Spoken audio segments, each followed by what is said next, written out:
돈이 없으면 돈이 없다고 하지. 한국 아니었으면 큰일 날 뻔했어요. 막바지에 이른 파리 올림픽에 대한 시민들의 반응이 심상치 않습니다. 시작부터 도대체 왜 이러나 싶을 정도로 황당한 실수들의 연속인데요. 덕분에 한국이 다시 한번 빛나고 있다고 합니다. 대체 파리에서 지금 어떤 일이 일어나고 있는 걸까요? 오늘 사연 시작합니다. 안녕하세요. 파리 올림픽 현장에서 열심히 취재 중인 클로에 디부아라고 합니다. 지금 이 순간 제 눈앞에서 펼쳐지는 광경은 정말 롤러코스터를 타는 듯한 느낌이에요. 개회식부터 시작된 혼란의 소용돌이 속에서 이 글을 쓰고 있습니다. 정말이지 숨 돌릴 틈이 없어요. 솔직히 고백하자면 기자인 저로서는 조회수와 반응에 목매지 않을 수 없습니다. 그것이 우리의 밥줄과 직결되니까요. 하지만 오늘만큼은 그런 욕심을 모두 내려놓고 제 양심의 소리에 귀 기울여 보려고 해요.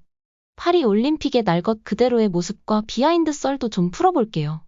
100년 만에 파리로 돌아온 올림픽. 처음엔 정말 가슴이 두근두근거렸어요. 빛의 도시 파리에서 태어나고 자란 제가 보기에 이번 올림픽은 우리의 찬란한 문화와 예술, 그리고 혁신 정신을 전 세계에 뽐낼 수 있는 황금 같은 기회였거든요. 게다가 기자로서는 올림픽 특수를 기대하며 들떠 있었죠. 평소보다 훨씬 더 많은 관심을 받을 테니 제 기사의 조회수를 폭발시킬 저로의 찬스라고 생각했으니까요.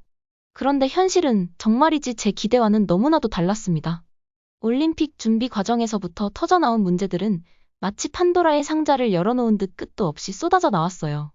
생강 수질 문제로 여기서 수영하라는 건 제정신이 아닌 거다부터 외국 경찰의 도움을 받을 정도로 심각한 치안 문제, 하늘 높은 줄 모르고 치솟는 물가에 이러다 파산하겠다고 외치는 시민들. 정말 한숨만 나오더라고요. 2020 도쿄 올림픽 폐막식에서 차기 개최지로 소개될 때 보여주었던 파리 시민들의 그 열정적인 환호와 기대감은 어디로 사라졌는지 점점 희미해져 갔습니다.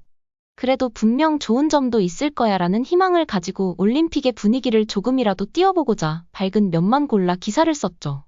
우리 파리의 로맨틱한 풍경, 에펠탑을 배경으로 한 다시는 없을 화려한 개회식, 친환경 올림픽을 위한 다양한 시도들.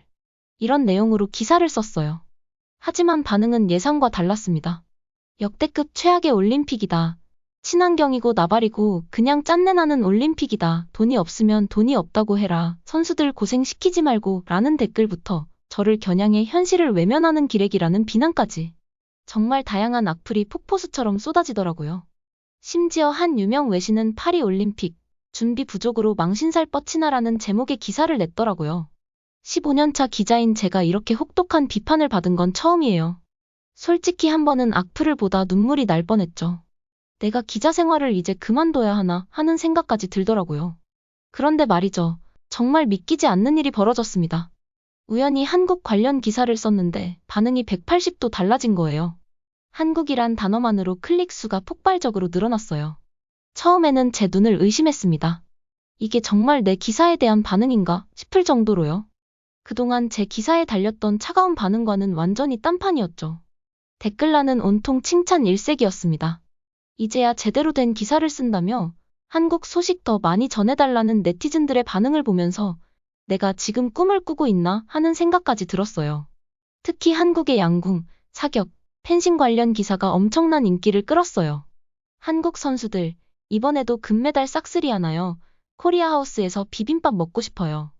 이런 댓글들이 줄을 이었답니다. 코리아하우스 소식도 사람들의 관심이 뜨거웠어요. 지금 코리아하우스는 말 그대로 인산인해이거든요. 세계 각국에서 온 사람들이 한국 문화를 체험하려고 줄을 서서 기다리고 있어요. 태극기를 들고 찍는 인증샷, 떡볶이, 핫도그 등을 맛보기 위해 길게 늘어선 줄. 그리고 BTS와 블랙핑크 노래에 맞춰 춤추는 외국인들. 귀를 기울이면 여기저기서 들리는 한국어 대화까지.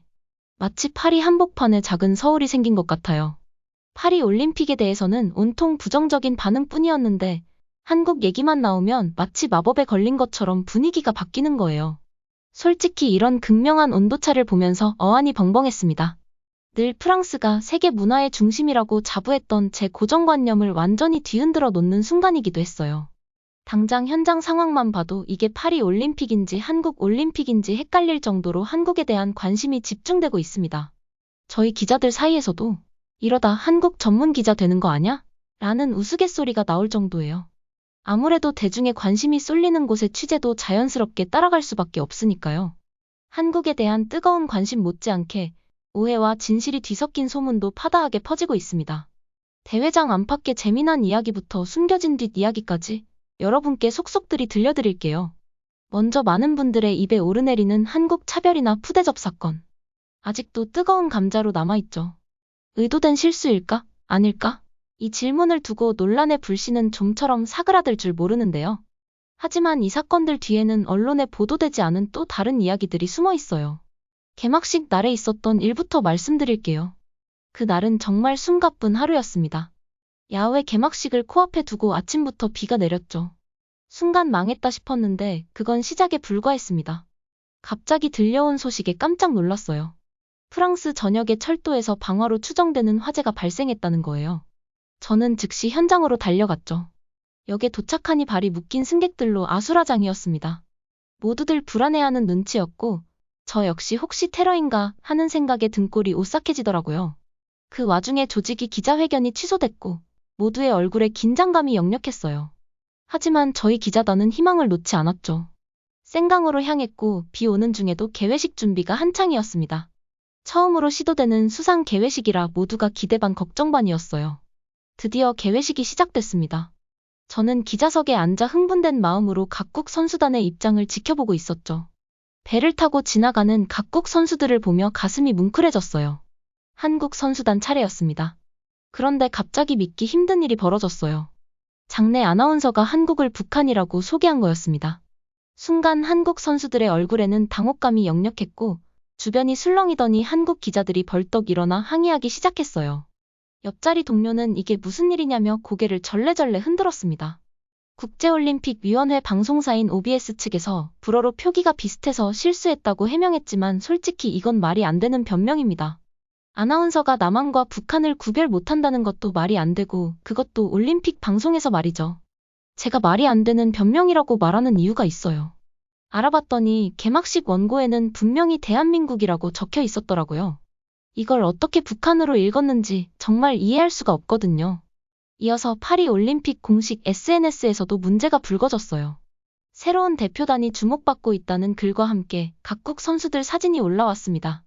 다른 나라 선수들은 얼굴과 국기가 선명한데 유독 한국 선수들만 뒷모습에 국기도 흐릿하게 나왔더라고요. 한국만 이렇게 취급한다며 한국 팬들의 항의가 빗발쳤죠. 거기다 펜싱에서 금메달을 딴 오상욱 선수의 이름도 오상욱이 아닌 오상구라고 잘못 표기한 거예요. 금메달리스트 이름을 틀리다니 저도 프랑스 언론인으로서 얼굴이 화끈거렸습니다. 그런데 이게 끝이 아니었어요. 프랑스 언론에서도 실수가 이어졌죠. 한국과 일본 국기를 합쳐놓고 메달 집계 차트에선 한국 국기 대신 남아공 국기를 사용하는 등 이런 실수들이 반복되면서 저희 프랑스 언론사 내부에서도 긴급 회의가 열렸어요.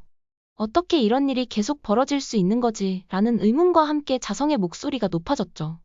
저희도 이해할 수 없을 정도로 의아한데 한국분들 입장에서는 이런 말도 안 되는 실수를 보면서 다분히 고의적이라고 생각하시는 게 당연할 것 같아요. 저 역시도 이 모든 일들을 직접 목격하면서 정말 할 말을 잃었거든요. 네티즌들의 반응도 예사롭지 않았습니다. 이런 일들이 유독 한국에만 집중된다며 의문을 제기했죠. 그러던 어느 날 우연히 충격적인 기사를 보게 됐습니다. 눈이 휘둥그레지더라고요. 믿기 힘든 내용이었거든요. 로이터 통신을 비롯한 외신들이 이 모든 사건 뒤에 숨겨진 진실이 있을지 모른다는 음모론을 보도한 거예요. 프랑스와 한국 사이의 경제적, 산업적 갈등 때문에 프랑스가 은근슬쩍 보복을 하고 있다는 내용이었죠. 한마디로 프랑스가 K방산과 원전에 밀려서 뒤끝을 보인다라는 것이었습니다. 더 놀라운 건 한국이 이를 벼르고 있다 프랑스의 국책 사업을 겨냥하고 아예 유럽 시장을 씹어먹겠다는 강한 의지를 보이고 있다는 거예요. 솔직히 이 이야기를 들었을 때 제 머리가 핑 돌 것만 같았어요. 이게 과연 사실일까? 아니면 그저 와전된 소문일까? 정말 궁금했어요. 그래서 저는 진실을 파헤치기 위해 정부 관계자들도 만나보고 업계 전문가들과도 긴 대화를 나눴죠. 말씀드리기 전에 여러분, 이건 어디까지나 저희 프랑스 쪽 이야기라는 걸 염두에 두세요. 한국 분들의 의견도 정말 궁금해요. 혹시 들으시고 다른 생각이 있으시다면 꼭 댓글로 남겨주세요. 우선 우리 정부 관계자들은 모든 일은 순수한 실수였으며 특정 국가를 차별할 의도는 전혀 없었다고 해명했습니다. 하지만 일부 업계 전문가들은 조금 다른 의견을 내놨죠. 최근 한국의 방산과 원전 산업이 유럽 시장에서 급부상하면서 우리 프랑스 기업들이 상당한 타격을 받았고 한국은 눈엣가시 같은 존재일 수밖에 없다는 거죠. 먼저 방산 분야에서 한국은 프랑스에 큰 충격을 주었습니다. 작년 폴란드가 한국의 K2 전차, K9 자주포, FA50 경공격기를 대거 구매했는데 그 규모가 무려 약 19조 원에 달했다더라고요. 프랑스의 오랜 고객이었던 폴란드의 선택은 프랑스의 자존심을 건드리는 일이었습니다. 거기다 원자력 산업에서도 타격이 이어진 것이었죠. 약 24조 원 규모의 체코 원전 수주전에서 프랑스가 한국에 밀린 것입니다. 프랑스한테는 중요한 시기였는데 체코 입찰 패배로 그 후폭풍이 훨씬 심각하다고 했죠. 더군다나 체코 원전 수주건은 마크롱 대통령이 직접 나설 정도로 공을 들였다더라고요. 그 내막을 듣고 나니 더 충격적이었습니다. 최근 진행 중인 원전 사업들이 어려움을 겪으면서 재정적으로 어려워진 프랑스는 반드시 체코 수주를 따내야 하는 상황이었더라고요. 프랑스에 건설 중인 플라망빌 차세대 원자로 프로젝트는 비용이 애초 30억 유로로 책정됐지만 2022년 말 기준 132억 유로로 불어나면서 완공이 10년 이상 지연되고 있다고 했습니다. 같은 이유로 영국에서 진행 중인 힌클리 포인트C 원전 역시 가동 시점이 밀린 상황이고요. 그뿐 아니라 마크롱 대통령이 그리던 큰 그림이 있었더라고요. 최근 유럽 국가들이 에너지 안보와 기후변화 대응을 위해 탈원전에서 다시 원전으로 돌아서는 추세라고 했습니다. 2050년까지 원자력 규모를 현재의 3배로 늘리려는 움직임이 있다더라고요. 마크롱 대통령은 체코 원전 수주를 시작으로 세계 원전 시장의 주도권을 잡으려 했던 것이었죠. 그러나 예상치 못한 한국의 등장으로 이 계획마저 차질이 생긴 거고요. 이런 배경들이 올림픽에서의 의도된 실수로 이어졌을지도 모른다는 의견이었어요. 일각에서는 한국이 덤핑에 가까운 가격을 제안해서 프랑스를 제쳤다고 하던데 실제로는 좀 다른 것 같습니다. 로이터 통신에 따르면 체코 당국이 한국의 제안이 모든 면에서 뛰어났다고 평가했더라고요. 가격, 기술력, 효율성, 건설 기간 모든 면에서 프랑스를 앞섰다는 겁니다. 한국은 단일 국가 시스템으로 빠르고 효율적인 건설이 가능하고 비용도 훨씬 적게 든다고 했어요. 반면 프랑스는 복잡한 다국적 시스템 때문에 시간도 오래 걸리고 비용도 많이 든다는 거죠. 한국은 5년 내에 원전을 건설할 수 있는 반면 플라망빌 발전소만 봐도 17년이나 걸렸으니까요. 이런 점들을 종합해보면 한국의 기술력과 사업관리 능력이 그만큼 뛰어나서 가격 경쟁력도 갖춘 거지 덤핑이라고 말하는 건 아닌 것 같아요. 아무튼 저는 이 현실이 좀 충격적이었습니다. 프랑스가 그토록 공을 들였던 프로젝트인데 한국에 완전히 밀릴 수준이었다니. 그리고 사람들이 달았던 악플도 떠오르더라고요. 친환경이고 나발이고 그냥 짠내 나는 올림픽이다라고 했던 웃을 수도 울 수도 없는 그 댓글 말이에요. 프랑스의 현재 상황을 알고 나니 진짜 돈이 없어서 친환경을 내세우면서 올림픽 준비를 이렇게 부실하게 한 건가 싶더라고요. 그리고 솔직히 말씀드리면 저는 아직도 이게 단순한 실수의 연속인지 아니면 정말 한국을 향한 어떤 의도가 숨어 있는 건지 잘 모르겠어요. 그저 이 상황을 어떻게 받아들여야 할지 언론인으로서 참 난감할 뿐입니다. 어느 시각에서 보더라도 프랑스의 위신이 땅에 떨어진 건 맞으니까요. 만약 이 모든 실수들이 정말 의도적인 보복이었다면 그거야말로 정말 부끄러운 일이라고 생각합니다. 올림픽 정신을 완전히 저버린 행동이니까요. 반면에 단순히 우리의 무지와 무능 때문이었다면 글쎄요, 그것 역시 실망스럽기는 마찬가지예요. 세계적인 행사를 치르면서 이 정도의 실수를 연이어 저지르다니 말이죠. 올림픽은 그저 메달을 겨루는 자리가 아니잖아요. 전 세계의 선수들이 모여 스포츠 정신을 나누고 평화와 화합을 도모하는 특별한 축제죠. 국제올림픽위원회가 말한 대로 올림픽 정신은 상호 이해를 바탕으로 한 우정, 연대, 페어플레이의 철학이에요. 이런 가치를 훼손했다면 그건 정말 부끄러운 일이 아닐 수 없습니다. 저는 이 사안에 대해 중립적인 시각을 유지하려 노력하고 있어요. 하지만 확실한 건 프랑스 국민의 한 사람으로서 이번 일에 대해 프랑스는 한국에 진심으로 사과해야 하고 더불어 깊이 반성해야 한다고 생각합니다. 우리의 실수가 어떤 이유에서 비롯됐든 이는 반드시 개선되어야 할 점이에요. 여기까지 제 이야기를 듣고 이 문제에 대해서 여러분은 어떻게 생각하세요? 이러한 추측이 너무 과한가요? 아니면 충분히 가능한 일이라고 보시나요? 저는 앞으로도 이 문제를 계속 주시하고 더 많은 정보를 모아볼 생각입니다. 취재를 마친 그날 밤 컴퓨터 앞에 앉았을 때 머릿속이 혼란스러워서 키보드 위에 올려진 손가락이 무겁게 느껴졌어요. 복잡한 심경이 몰려와 쉽게 잠들 수 없었죠. 뒤척이는 사이 어느새 파리의 새벽이 찾아왔습니다. 창밖으로 희미한 빛이 새어들 무렵 습관처럼 휴대폰을 열었는데 순식간에 알림으로 가득 찼어요. 한국 양궁 또 금메달. 한국 양궁의 비결은 온라인은 한국 양궁 열풍으로 뜨겁게 달아올라 있었습니다. 한국은 지금 현재 기준 금메달 11개, 은메달 8개, 동메달 7개로 종합 6위에 올라 있죠. 특히 무기 종목에서의 활약이 대단한데 금메달 11개 중 양궁 5개, 사격 3개, 펜싱 2개를 차지했습니다. 세계 최강 실력이라는 것을 입증하고 있는 거죠. 물론 이 사연이 소개될 때쯤이면 순위는 바뀌어 있겠죠. 지금 몰아치는 한국의 기세는 무서울 정도이니까요. 사실 한국의 사격, 펜싱, 양궁 종목에서의 실력은 이미 정평이 나 있죠. 특히 양궁에 대해서는 한 네티즌의 재치 있는 댓글이 눈에 띄었는데 역시 전투민족. 한국의 양궁은 마치 4년마다 전 세계 궁사들이 모여 한국인에게 금메달을 주는 행사 같다라며 경쟁자가 없는 세계 최강이라고 했습니다. 사람들의 반응을 관찰하다 보니 재미있는 현상을 발견했어요. 사람들이 단순히 메달 개수에만 관심 있는 게 아니더라고요. 한국의 비법이 뭔지에 대한 질문이 여기저기서 터져 나왔습니다.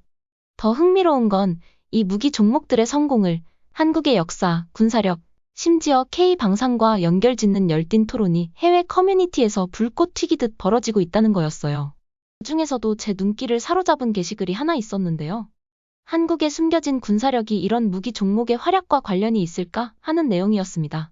이런 뜨거운 반응을 보는 순간 제 기자 본능이 꿈틀댔고 이거다 싶었죠. 곧바로 이것에 대해서 파헤치기 시작했습니다. 그 과정에서 정말 놀라운 사실들을 알게 됐죠. 2024년에 한국 군사력 순위가 세계 5위더라고요. 게다가 스톡홀름 국제평화연구소 보고서를 찾아보니 방산 수출도 10년 동안 12%나 늘어서 세계 10대 공급국에 진입했고 전 세계 무기 수출의 2%를 차지하고 있다고 되어 있더라고요. 한국은 최근 K2 흑표 전차, K9 자주포, 지대공 요격 미사일 천궁2 등 첨단 무기 시스템을 성공적으로 수출하면서 세계적인 방산 강국으로 급부상하고 있었습니다. 재미있는 건 양궁, 펜싱, 사격 이 종목들의 특징이 한국 방위산업의 성공과 묘하게 닮아 있다는 거예요. 이 스포츠들은 극도의 정확성이 필요해요. 1mm의 오차도 용납되지 않죠. K방산에서 만드는 무기들도 마찬가지로 아주 정밀해야 합니다. 또한 이 종목들은 개인 기량도 중요하지만 단체전에서의 팀워크가 큰 역할을 하는데 K방산도 여러 분야 전문가들의 협력으로 세계적인 무기를 개발하고 있고요. 그리고 이 종목들은 첨단 기술을 적극 활용하고 있고 K방산 역시 최신 기술을 기반으로 한 무기 시스템으로 세계 시장을 선도하고 있습니다. 이런 공통점들의 뿌리를 찾아보면 한국의 역사와 또 연결되더라고요. 한국은 오랫동안 외부 위협에 시달렸죠. 지정학적으로 미국, 중국, 일본, 러시아와 같은 강대국들에 둘러싸인 유일한 나라이니까요. 그래서 자연스럽게 무예와 무기 개발에 관심을 가질 수밖에 없었고 한국 역사 속 무예와 병기 개발은 단순히 전쟁을 위한 수단이 아닌 것이죠. 국가의 생존과 발전을 위한 필수적인 요소였던 것입니다. 이를 가지고 일각에서는 이런 과거의 유산은 현대 한국인의 DNA에 깊이 새겨져 있고 현대에 와서 스포츠와 산업 분야의 성공으로 이어지고 있다는 겁니다. 결국 올림픽의 총, 칼, 활 종목 강세와 K방산의 성공은 한국의 역사와 문화가 현대에 새롭게 발현된 모습이라는 것이죠. 저는 무엇보다 이런 복잡한 상황 속에서 한국이 이만큼 성장했다는 게 참 놀랍고 대단하다는 생각이 들었어요. 마치 강풍에 맞서 더 깊게 뿌리내리는 나무처럼 보였습니다. 처음에는 단순히 재미있는 현상이라고만 생각했어요. 하지만 이제는 단순한 스포츠 소식을 넘어 한 나라의 정체성과 역사가 녹아있는 특별한 이야기로 보이기 시작했죠. 이 흥미로운 한국의 이야기는 단순한 스포츠 성과를 넘어 한 나라의 역사와 정신을 보여주는 중요한 기사가 될 수 있을 것 같았습니다. 그래서 망설이지 않고 취재를 나가기로 결심했습니다. 이 특별한 이야기를 완성하기 위해서요. 바로 한국 양궁팀에 연락을 취했죠. 운 좋게도 금방 약속을 잡을 수 있었어요. 양궁팀 관계자분들이 바로 협조해 주셔서 얼마나 감사했는지 몰라요. 다음 날 아침, 파리의 상쾌한 공기를 가르며 훈련장으로 향했습니다. 경기장에서 불과 300m 걸어서 5분 거리였죠. 그 짧은 거리 사이에도 머릿속은 온통 질문들로 가득 차 있었습니다. 이곳이 바로 우리 선수들의 비밀 훈련소입니다. 양궁협회 관계자의 안내를 받아 들어선 곳은 마치 첨단 연구소 같았어요. 첨단 장비들로 가득했습니다. 다중카메라 시스템은 선수들의 자세를 실시간으로 분석하고 있었고, 코치진들은 휴대용 장비로 활의 상태를 꼼꼼히 점검하고 있었죠. 먼저 국가대표 선발 과정에 대해 들었는데 그 엄격함에 깜짝 놀랐습니다. 매년 3차례 선발전을 거쳐 남녀 각 8명을 뽑고 다시 2번의 평가전으로 최종 3명을 선발한다고 했어요. 총 5번의 시험을 통과해야 하는 거죠. 이렇게 치열한 과정을 거쳐야 한다니 국가대표의 자리가 얼마나 값진 것인지 실감할 수 있었습니다. 사실 선수들의 훈련은 한국에서부터 시작됐습니다. 라며 관계자의 설명이 이어졌어요. 진천선수촌의 이곳 파리 양궁 경기장인 앵발리드 경기장과 유사한 시설을 만들어 선수들이 미리 적응할 수 있게 했죠. 심지어 예상되는 소음까지 재현해 모의대회도 열었답니다. 앵발리드 경기장이 파리의 생강에 인접해 있어 강바람이라는 변수를 예상해 경기도 여주 남한강변에서 환경 적응 훈련도 했죠. 그 말을 듣고 무서울 정도로 치밀한 훈련 과정에 저는 그만 입이 떡 벌어졌습니다. 특히 이번 파리 올림픽의 성공 요인 중 하나는 AI 슈팅 로봇과의 훈련이었다고 했어요. 이 로봇은 선수들의 기록을 분석해서 그 이상의 점수를 쏘도록 프로그래밍 됐다고 했습니다. 선수들이 자신의 한계에 도전할 수 있게 만든 거죠. 영상 자료를 봤는데 로봇이 쏜 화살이 관역 중앙에 정확히 꽂히는 걸 보고 있자니 마치 SF 영화의 한 장면 같았어요. 휴게실과 주방을 둘러보며 선수들을 위한 배려도 확인할 수 있었습니다. 맞춤 식단으로 선수들의 컨디션을 관리하고 심리 관리를 위한 전문가도 동행했다고 했죠. 감탄을 금치 못하는 저를 보고 관계자가 말하더라고요. 기업과 협회 그리고 선수들의 노력이 삼위일체가 되어 이뤄낸 결과입니다. 이번 취재를 통해 한국 양궁의 성공이 우연이 아님을 다시 한번 확인할 수 있었어요. 체계적인 선발, 훈련, 시스템, 첨단 기술의 활용 그리고 선수들을 위한 세심한 지원이 어우러진 결과였던 것이죠. 취재를 마친 그날 밤, 저는 흥분된 마음을 가라앉힐 수 없었습니다. 잠은 뒤로 한 채 밤새 키보드를 두드렸어요.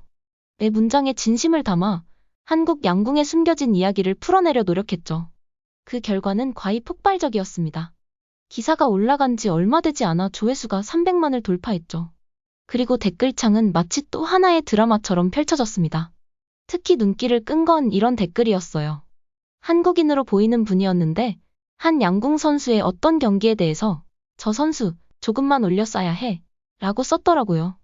다른 사람이 어떻게 아냐고 물어보니 40년 전 군대에서 배운 사격 기술로 봤다고 답하더라고요. 이 대화를 보며 피식 웃음이 났습니다. 그리고 이어지는 댓글들. M16 0점 잡고 한 50발만 쏴봤으면 에임 맞으면 K2로 저격도 할 수 있다. 한국 아저씨들 조심해라. 떡볶이집 사장님이 저격수 출신이거나 택배 기사님이 특전사 출신일지 모른다. 서로 아무렇지도 않게 남긴 이런 농담 섞인 댓글들을 보면서 순간 마지막 퍼즐을 발견한 것 같았어요. 한국이 왜 무기 종목에서 유독 강한지 그 비결을 찾아 헤매던 제 여정에 끼워 넣을 마지막 퍼즐을요. 아시다시피 한국은 징병제 국가잖아요. 거의 모든 남자분들이 군 복무를 통해 무기 다루는 법을 배우고 군사훈련을 받죠. 무기를 다룰 줄 아는 대부분의 한국 남성들부터 그리고 제가 앞서 취재했던 한국의 역사, K방산의 발전, 군사력 수준까지 이 모든 것들이 실타래처럼 얽혀 시너지 효과를 낸 것 같다는 생각이 들었습니다. 그러고 보니 전투민족, 무기의 나라 같은 우스갯소리들이 단순한 농담이 아니라 한국의 특수한 상황을 잘 표현한 말인 것 같아요. 여러분은 이런 표현들을 들으면 어떤 생각이 드시나요? 아, 그리고 K방산, 원정 관련 보복설에 대해서도 여러분의 생각이 정말 궁금해요. 아직 그 기사의 방향은 정하지 못했거든요. 한국 분들의 솔직한 생각을 듣고 싶습니다. 댓글 많이 남겨주세요. 무더운 여름 기운 내시고 늘 건강하세요. 파리에서 클로에 디부아였습니다. 긴 영상 끝까지 시청해주셔서 감사합니다. 영상이 좋으셨다면 구독과 좋아요를 눌러주세요. 다음에 더 좋은 영상으로 찾아뵐게요.